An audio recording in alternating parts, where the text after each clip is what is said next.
You cannot even pay for your own groceries, Kara. What kind of daughter turns into this at 30 years old? He said it loud enough for the waiter to hear. My mother pretended to be shocked, but not at him, at me. We raised you better than this, she said, shaking her head like I was some kind of stray dog that had wandered into the restaurant. My sister just smirked. Her husband actually laughed. I had not even finished my salad, but I had heard enough. They never imagined that I could shatter all their assumptions with one sentence.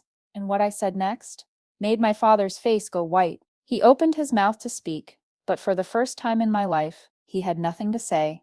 But let me go back to the beginning, to how we ended up here in this upscale steakhouse in downtown Denver, with my entire family gathered to celebrate my sister Rachel's promotion to partner at her law firm. The reservation had been made weeks ago. The champagne had been ordered before we even sat down. Everything about this evening was supposed to be about Rachel and her perfect life. I should have known it would become about me and my failures instead. My family had this talent for turning any celebration into an opportunity to dissect what was wrong with my life. Birthday parties, holidays, graduations, they all somehow became interventions about my choices. But this dinner was different. This time, they had ammunition. 3 days earlier, my credit card had been declined at the grocery store, not because I was broke, though that is what they assumed. It was because I had forgotten to update the billing address after moving. A simple mistake.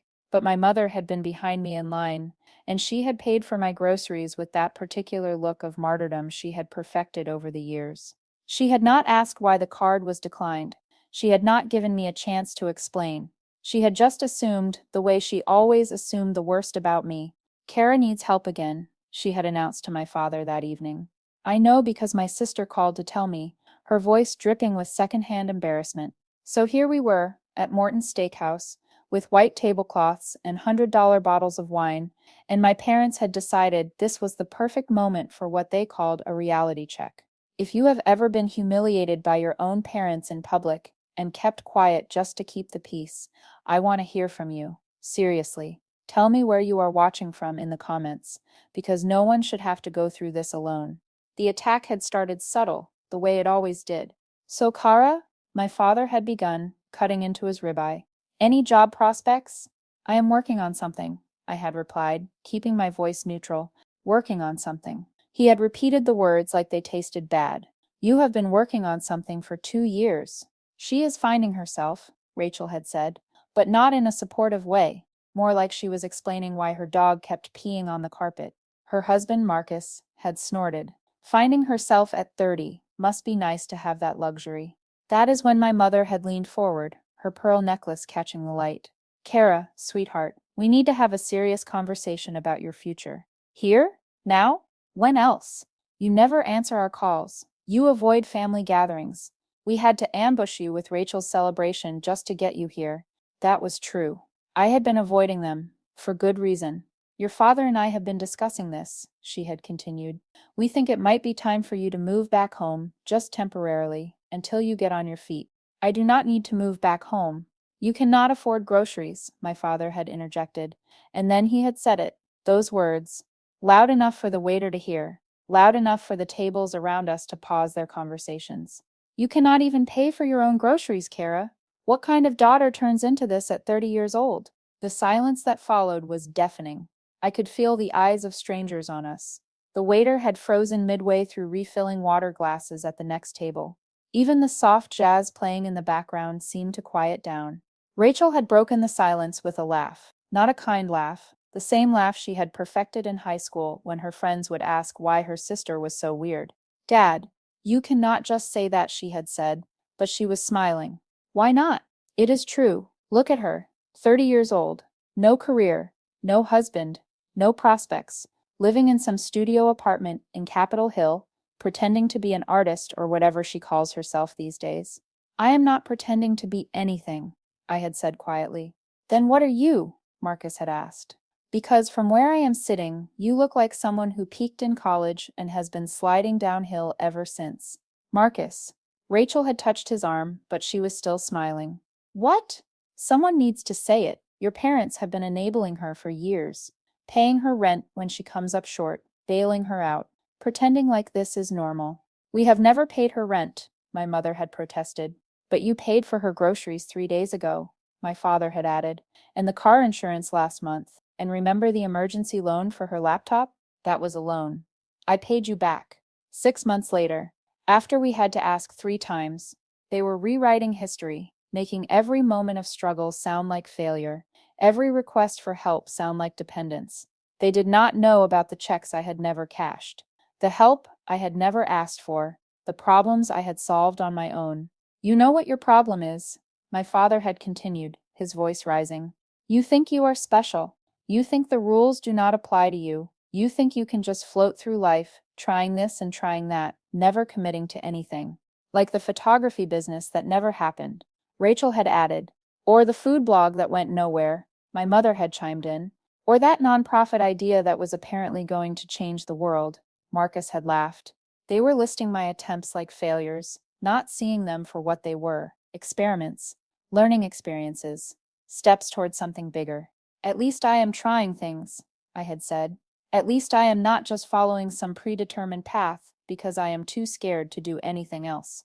Predetermined path? Rachel's voice had gone sharp. You mean like going to law school, having a successful career, being able to support myself? You hate being a lawyer. I do not hate it. You call me crying about it at least once a month. That is different. That is just stress. Adult stress. Something you would not understand. I understand plenty. Really? What do you understand about adult responsibilities? About mortgages and retirement funds and career advancement? I understand that you take anxiety medication just to get through the day. I understand that you have not taken a vacation in 2 years because you are terrified of falling behind. I understand that your marriage is basically a business partnership where you compare salaries instead of sharing feelings. Rachel's face had gone red. At least I have a marriage. Is that what we are calling it? Stop it, both of you, my mother had interjected. This is not about Rachel. This is about Kara and her complete inability to launch. Inability to launch. I had repeated the phrase. Is that what you tell your friends? That your daughter has an inability to launch? What else should we tell them? My father had asked. The truth? That our 30-year-old daughter is a failure? That word hung in the air like a physical presence. Failure. He had never said it quite so directly before. You think I am a failure? What else would you call it? You had every advantage. Private schools, college paid for, a support system. And what did you do with it? Nothing. I did not do nothing. Name one thing. One successful thing you have accomplished in the last 5 years. This was the moment. This was where I could have told them everything about the company, about the success, about the money. But looking at their faces, my father's disappointment, my mother's embarrassment, Rachel's superiority, Marcus's disdain, I realized something. They did not deserve to know. Not yet. You want to know what I have accomplished? I had said, my voice steady. I have learned who I am without your constant judgment. I have learned what I want without your approval. I have learned that your definition of success is narrow and suffocating and completely arbitrary. Arbitrary? My father's voice had gone dangerous. Having a job is arbitrary. Being able to pay your bills is arbitrary. Being miserable but looking successful is arbitrary. You think we are miserable? I think you are so afraid of looking like failures that you have never actually tried to be happy. My mother had gasped. Actually gasped. Like I had slapped her. How dare you? How dare I? What? Tell the truth? Point out that this whole family is built on appearances rather than actual connection? We are trying to help you, Rachel had said. No, you are trying to fix me. Because my existence as I am threatens your whole worldview. If I can be happy without following your rules, then maybe your rules are not as important as you think they are. Happy? Marcus had laughed. You think you are happy? You cannot even pay for groceries. That is when I had said it. The thing that changed everything. Actually, I can. I can pay for groceries and rent and a lot more. The card was declined because I forgot to update the billing address after I moved. I moved, by the way, from that studio apartment you are so embarrassed about to a 3-bedroom house in Wash Park, which I bought, with cash. The silence was absolute. If you are still listening to this story and you have ever had a moment where you finally got to reveal the truth to people who doubted you, give this video a like. It helps more people find stories like this one. My father found his voice first. That is impossible. Is it? You do not have that kind of money. How would you know? You have never asked about my work. You just assumed it was failing because it did not look like what you expected. What work? Rachel demanded. What are you talking about? I took a sip of water, letting them wait. The power dynamic had shifted so suddenly they were still trying to catch up. For the past 2 years, I have been building a company. A tech company, actually. We create mental health apps specifically designed for high-pressure professionals. You? Tech? Marcus laughed, but it sounded forced. You barely know how to use Excel. I taught myself to code. Spent 8 months learning Python and JavaScript. Another 6 months understanding user interface design. Then I built my first app, a meditation and stress management tool specifically designed for lawyers, actually, inspired by all those crying phone calls from Rachel. Rachel's mouth opened and closed like a fish. The app launched 14 months ago. We hit 10,000 downloads in the first month, 50,000 by month 6. We just passed 200,000 active users. That is, my mother started, then stopped. 3 months ago, we closed our Series A funding round, $4.2 million in venture capital. I retained 60% ownership. The company is valued at $7 million. My personal stake is worth $4.2 million, on paper at least. You are lying, my father said flatly. I pulled out my phone, navigated to a TechCrunch article from 3 months ago. The headline read, Mindspace raises $4.2 million to expand mental health apps for professionals. There was a photo of me shaking hands with the lead investor. I slid the phone across the table. My father picked it up, his hands actually trembling. My mother read over his shoulder. Rachel grabbed it next, Marcus reading along with her. This is you, Rachel said unnecessarily. That is me. You are the CEO of this company. Founder and CEO, yes. This is real. Very real. We have 12 employees now, an office in Reno, 3 apps in development, revenue of about $300,000 per month and growing. 300,000, my father's voice trailed off. Per month. Recurring revenue from subscriptions.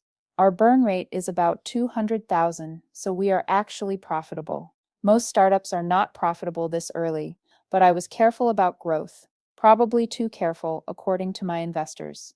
Why did you not tell us? My mother asked, and she sounded genuinely hurt. When would I have told you? During the lectures about getting a real job, during the discussions about my failures, during the comparisons to Rachel and how well she was doing, we would have been proud. No, you would have found a way to diminish it. Too risky, not sustainable, not as good as being a lawyer or a doctor. You would have made it small somehow, the way you made every other thing I tried small. That is not fair, Rachel said. Is it not? Remember when I told you about the photography business? Your first response was to tell me how oversaturated the market was. When I mentioned the food blog, you sent me articles about failed bloggers. When I brought up the nonprofit idea, you literally laughed. We were being realistic. You were being cruel, and you disguised it as concern. My father set down my phone. So you have money. I have money. And you let us think you were struggling. You never asked if I was struggling. You assumed, you saw what you wanted to see, the family failure, the cautionary tale, the example to point to when you wanted to feel better about your own choices. How can you say that? My mother asked. We love you. You love the idea of me that makes you comfortable, the struggling artist who needs help, the failed daughter who makes the successful daughter shine brighter, the problem child who gives you purpose. But the actual me, the one who might be successful in ways you do not understand or value. You have never even tried to know her. Marcus shifted uncomfortably. Look, maybe we were harsh. Maybe? But you have to understand how it looked. You were secretive. You never shared anything. I shared plenty. You just did not listen. I told you I was working on something big. You assumed it was another pipe dream. I told you I was learning new skills. You made jokes about online courses. I told you I was busy with my startup. You rolled your eyes. Startup could mean anything, Rachel protested. Everyone has a startup these days, and you assumed mine meant nothing. Can you blame us? You had a track record of trying things, of exploring, of not being satisfied with the first safe option that came along, of quitting, my father said bluntly, of pivoting. There is a difference. Every single thing I tried taught me something I used to build this company. The photography taught me about visual design and user aesthetics. The food blog taught me about content creation and audience engagement. The nonprofit research taught me about the mental health space and where the gaps were. None of it was wasted. All of it led here. To a mental health app, my mother said, like she was trying to understand. To 3 mental health apps, with 2 more in development.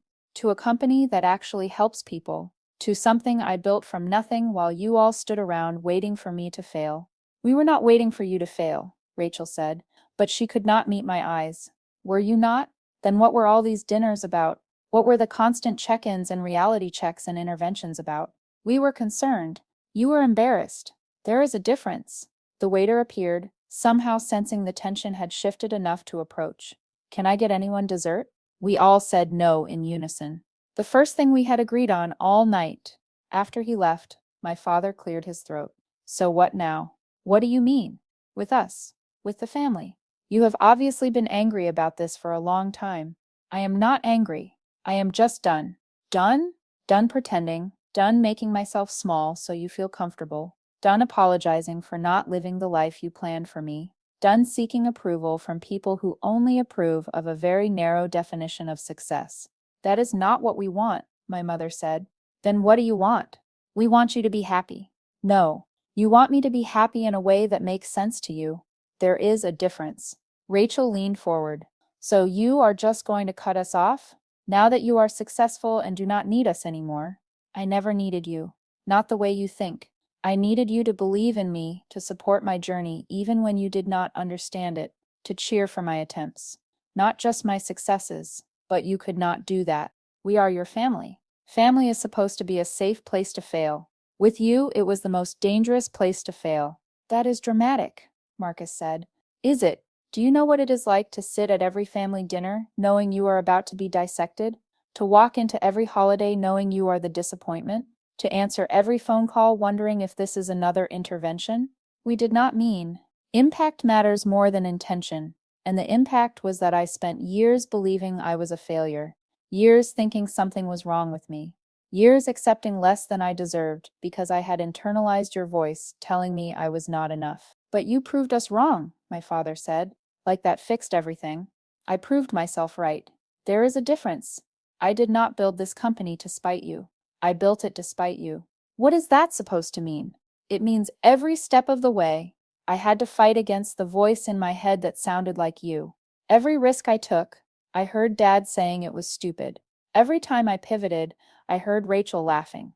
Every small win I achieved, I heard Mom explaining why it was not really that impressive. We never said those things. You said them about everything else I did. Why would this be different? The check came. My father reached for it reflexively, the way he always did, the provider, the one who paid, the one with the money. I will get it, I said. Do not be ridiculous. I am not being ridiculous. I am buying my family dinner. Is that allowed? He hesitated, his hand still on the check folder. Unless you think I cannot afford it. He pulled his hand back. I put my card in without looking at the total. It did not matter. For the first time in my life, it genuinely did not matter. While we waited for the waiter to return, Rachel finally asked the question I knew was coming. Why mental health apps? Why that specifically? I looked at her for a long moment. You really want to know? Yes. Because of you, actually. Me? All those crying phone calls. All that anxiety. All that stress. You were not the only one. I started researching and found that 73% of lawyers report chronic stress. 64% have symptoms of anxiety. 28% struggle with depression. And most of them do nothing about it because they do not have time for traditional therapy. So you built an app. I built a solution. 15-minute guided meditations, specifically for legal stress. Cognitive behavioral therapy exercises you can do between meetings.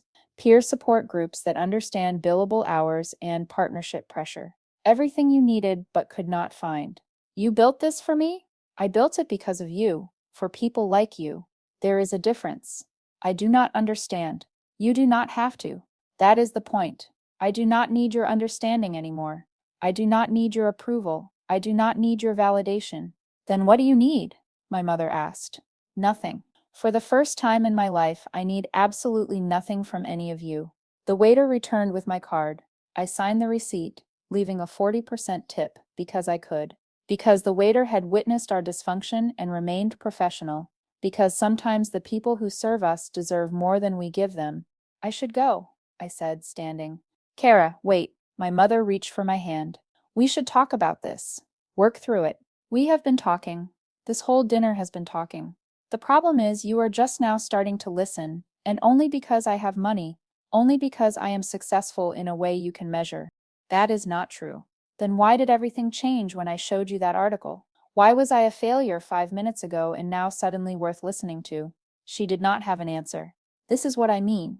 Your love has always been conditional, based on achievement, based on meeting expectations, based on following the rules. Every parent has expectations, my father said defensively. Not every parent weaponizes them. I started walking toward the door. They followed, of course. We stood awkwardly in the parking lot beside their Tesla and my Honda Civic, the same Civic they had made fun of countless times, the same one I still drove because I did not care about cars the way they did. So where do we go from here? Rachel asked. You go home to your husband and your anxiety medication and your partnership track. Mom and Dad go home to their house and their disappointment that their daughter is successful in a way they did not orchestrate, and I go home to my life. And we just, what? Never talk again? We can talk when you figure out how to talk to me without judgment. When you can ask about my life with genuine curiosity instead of looking for problems to fix. When you can celebrate my successes without trying to claim credit or diminish them. That could take time, my mother said quietly. I have time. For the first time in my life, I have all the time in the world. I got in my car. They stood there watching me, looking lost in a way I had never seen them look before. My father, usually so certain, seemed smaller. My mother, usually so composed, had tears on her cheeks. Rachel, usually so superior, just looked confused. As I drove away, I caught my reflection in the rearview mirror. I was crying too, but not from sadness. From relief. From the release of years of pressure I did not even realize I had been carrying. If you are still with me, listening to this story, you know what comes next is just as important as that moment in the restaurant, because cutting off toxic family members is not the end, it is the beginning of something else. Something harder and more complicated than anyone tells you. Hit subscribe if you want to hear more stories like this. Real stories about real moments that change everything. My phone started ringing before I even made it home. I let every call go to voicemail. By the time I pulled into my driveway, yes, my driveway, at my house, that I bought with my money, I had 17 missed calls. The house was dark and quiet. I had been living here for 3 months, but I still walked through it sometimes in disbelief. 3 bedrooms, 2 bathrooms, a yard, a garage. Things I never thought I would have, or at least not until I was much older. I poured myself a glass of wine, the good stuff, not the cheap bottles I used to buy, and sat on my back deck. The city lights spread out below me, and for the first time in years, I felt like I could actually see them. Not through the lens of what I should be doing, or where I should be in life, but just as they were, beautiful and chaotic and full of possibility. The text started around midnight. Rachel, we need to talk about what happened. Mom, please call me when you get this. Dad, your mother is very upset. This is not how we handle things. Marcus? That was quite a show. Hope you are proud of yourself. I deleted Marcus's without responding. He was not family. He was just someone who had married into the dysfunction and embraced it wholeheartedly. The next morning, I woke up to an email from my father. The subject line was disappointed. I almost deleted it without reading, but curiosity won. Kara, your behavior last night was unacceptable. Regardless of your recent success, you do not get to speak to your family that way. Your mother could not sleep. Rachel is very hurt. You embarrassed us in front of the entire restaurant. We have only ever wanted what is best for you. If our methods seemed harsh, it was because we were concerned. You cannot build a company in secret and then blame us for not knowing about it. You cannot achieve success and then punish us for doubting you had achieved it. I expect an apology. We all do. Despite everything, we are still your family, and family forgives. But first, you need to acknowledge what you did wrong. Dad, I read it 3 times, each time finding new layers of manipulation. The way he acknowledged my success only to dismiss it. The way he made me the villain of a story where I had been the victim for years. The way he demanded an apology while offering none of his own. I wrote back a single line. I acknowledged that I should have left that dinner years ago. Then I blocked his email. Rachel showed up at my office the next week. I was in the middle of a product meeting when our receptionist knocked. "Your sister is here. She says it is important." I excused myself from the meeting and found Rachel in our lobby, looking around at the exposed brick walls and modern furniture with obvious surprise. "This is really your office." "It is really my office. It is nice. Thank you. Can we talk?" "I have a meeting." "Kara, please." I led her to my personal office, mostly so she would stop making a scene in front of my employees. She sat across from my desk, taking in the awards on the wall, the technical books on the shelves, the photo of me with our investment team. "This is really real," she said. "I told you it was." "I know, but seeing it, you have employees, you have an office, you have a company." "Yes. How did I not know about this?" "You never asked. That is not fair." "Rachel, when was the last time you asked me about my work without immediately following up with judgment or advice?" She started to answer, then stopped. Started again, stopped again. "I cannot remember," she finally admitted. "Neither can I. I am sorry." "For what, specifically?" "What do you mean? What are you apologizing for? For not knowing about my company? For the years of mockery? For that dinner? What exactly are you sorry for?" She fidgeted with her wedding ring. "All of it, I guess." "You guess?" "I am trying here. Are you? Or are you just uncomfortable with the power shift? Because for our entire lives, you have been the successful one, the one with the answers, the one mom and dad pointed to as the example. And now suddenly, I have something you do not understand, and you do not know how to process it. That is not, maybe that is part of it. At least that is honest. Can I ask you something?" "Go ahead." "Did you really build this for me? The first app?" "I built it because of what you were going through, because I saw how much you were struggling and how few resources you had. But I was not nice to you. I was never nice to you. No, you were not. So why would you help me?" "I did not help you. You do not even use the app, do you?" She looked down. "I did not know it existed until that dinner." "Exactly. I helped people like you. People who were suffering the way you were suffering. There is a difference between loving someone and liking them. I love you because you are my sister, but I have not liked you for a very long time." "That is harsh. That is honest. Something this family has never been good at." She stood to leave, then paused at the door. "The app. What is it called?" "Mindspace. I will download it. Or do not. It does not matter to me either way." She left looking more confused than when she arrived. I went back to my meeting, but I could not focus. The conversation kept replaying in my head. 3 weeks passed, then a month, then 2. I did not hear from my parents at all. Rachel texted occasionally, small things like thinking of you or hope you are well. I responded sometimes, single words or short phrases. Not enough to open a door, but not quite slamming it shut either. Then my mother had a heart attack. Rachel called me at 2 in the morning. She is at Denver General. It is serious. I drove to the hospital in my pajamas, my hands shaking the entire way. Whatever anger I held, whatever resentment I carried, it all fell away in the face of potentially losing her. She was in the ICU, hooked to machines, looking smaller than I had ever seen her. My father sat beside her bed, holding her hand. He looked up when I walked in, and for a moment neither of us spoke. "She asked for you," he finally said. "Before they sedated her, she asked if you were coming." "I am here." "Yes." We sat in silence for hours, watching her breathe, watching the monitors, watching the sunrise through the hospital windows. Rachel arrived around 6 with coffee and bagels that none of us ate. "The doctor says she will be okay," Rachel reported. "It was mild, relatively speaking, but she needs surgery. A stent." "When?" "This afternoon." We spent the morning in that room, the three of us, not talking about anything real, just sitting with the weight of mortality, the reminder that whatever our issues, we were still bound by blood and history, and the complicated love that families share. Mom woke up around noon. Her eyes found me first. "You came," she whispered. "Of course I came. I was not sure. Mom, I was wrong." Her voice was weak but clear. "About all of it. I was wrong. Do not do this now. Just rest." "No, I need to say it. In case. You are going to be fine.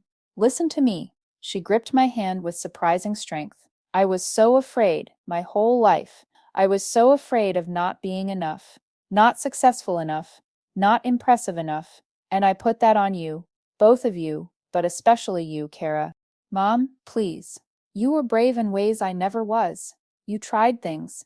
You took risks. You did not settle. And that terrified me, because what if you failed? What if you ended up hurt, or poor, or alone? I thought I was protecting you, but I was just projecting my own fears. I know. I am proud of you. Not because of the company, not because of the money, because you did not let me break you. You did not let us make you small.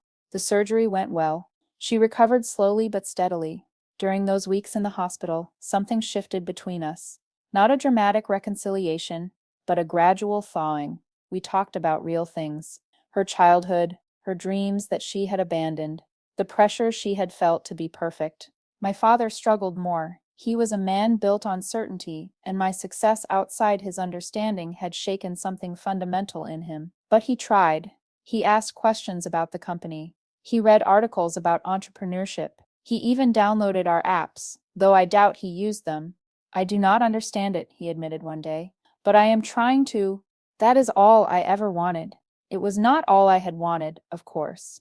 I had wanted unconditional love and support and belief, but trying was better than dismissal. Effort was better than indifference.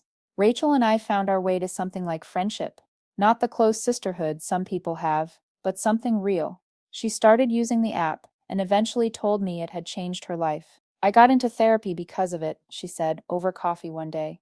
Real therapy, not just the app. I am working through a lot. Good. Marcus and I are in counseling too. How is that going? Honestly, I do not know if we are going to make it. I am sorry. Are you? I am sorry you are in pain. I am not sorry you are addressing problems instead of ignoring them. That is very you. Is that bad? No. It is honest. I am trying to be more honest too.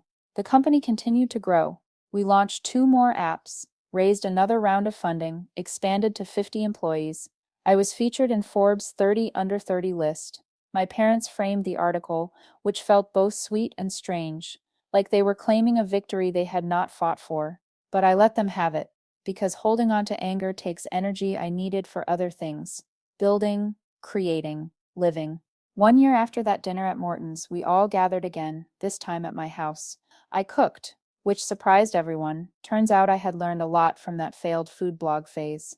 The conversation was different, lighter, but also deeper. We talked about real things without the edge of judgment. My father asked about our new AI integration without dismissing it as a fad. My mother shared her own struggles with anxiety without making it about my choices. Rachel laughed at something I said without the undertone of mockery. It was not perfect. We were not suddenly the family from heartwarming holiday movies. There were still moments of tension, old patterns trying to reassert themselves, but we caught them more often, called them out, moved past them. After dinner, as everyone was leaving, my mother pulled me aside.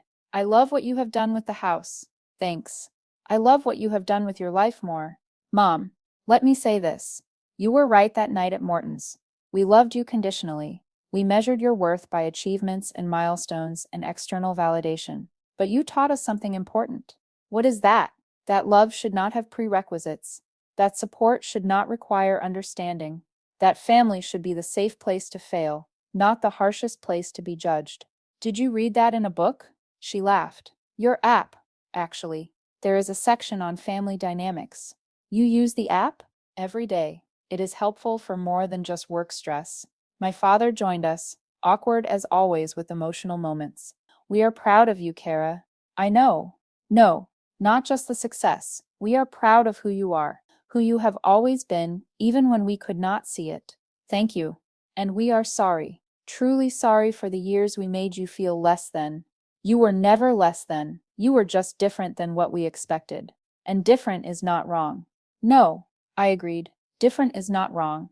They left that night, and I stood in my house, my beautiful house that I bought with money I earned from a company I built, and felt something I had not felt in years. Whole. Not because they finally approved, not because I had proven them wrong, but because I had proven myself right, because I had trusted my own path, even when everyone told me it was the wrong one, because I had built something meaningful while they were all waiting for me to fail.